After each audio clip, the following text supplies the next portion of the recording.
નમસ્કાર, i7 ન્યૂઝમાં આપનું સ્વાગત છે। હવે જોઈએ આજના સમાચાર।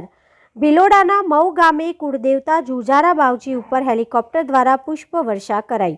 જર્મનીમાં નોકરી કરતા મૂળ મઉ ગામના વતની ચિરંજીવી હેમકીર્તિ મનીષકુમાર બારોટની ઈચ્છા પ્રમાણે માદરે વતન મઉ ખાતે પરંપરાગત મુજબ લગ્ન કરવામાં આવ્યું હતું, જેના ભાગરૂપે મઉ ગામમાં ભવ્ય વરઘોડો નીકળ્યો હતો। આ દરમિયાન અમદાવાદની સુમેરુ કંપનીના મેહુલ જોશી દ્વારા મઉ ગામે હેલિકોપ્ટર દ્વારા ગપાદરે કોમલ બારોટ દ્વારા હેલિપેડ બનાવ્યું હતું। આ હેલિપેડ ખાતે હેલિકોપ્ટરે ઉતરાણ કરી મહેમાનો દ્વારા આકાશમાંથી કુળદેવતા જુજારો બાવજી તથા સમગ્ર ગામના દેવી દેવતા ઉપર ગુલાબના ફૂલોની પુષ્પવૃષ્ટિ કરી ભગવાનના આશીર્વાદ લેવામાં આવ્યા હતા। ત્યારબાદ પૌરાણિક જૂના ભવનાથ મહાદેવ મંદિર પરિસરમાં ચિરંજીવી હેમ તથા ચિરંજીવી અક્ષતા ગૌરીનું ખૂબ જ ધામધૂમથી લગ્ન કરવામાં આવ્યું હતું।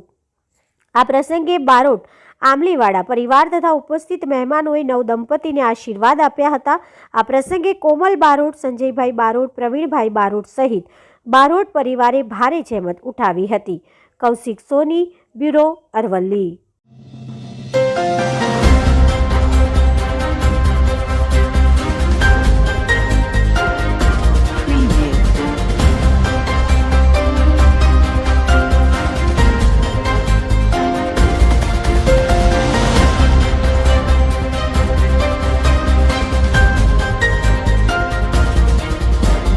અવનવી ખબરો જોવા માટે અમારી ચેનલને લાઈક કરો, શેર કરો અને સબસ્ક્રાઈબ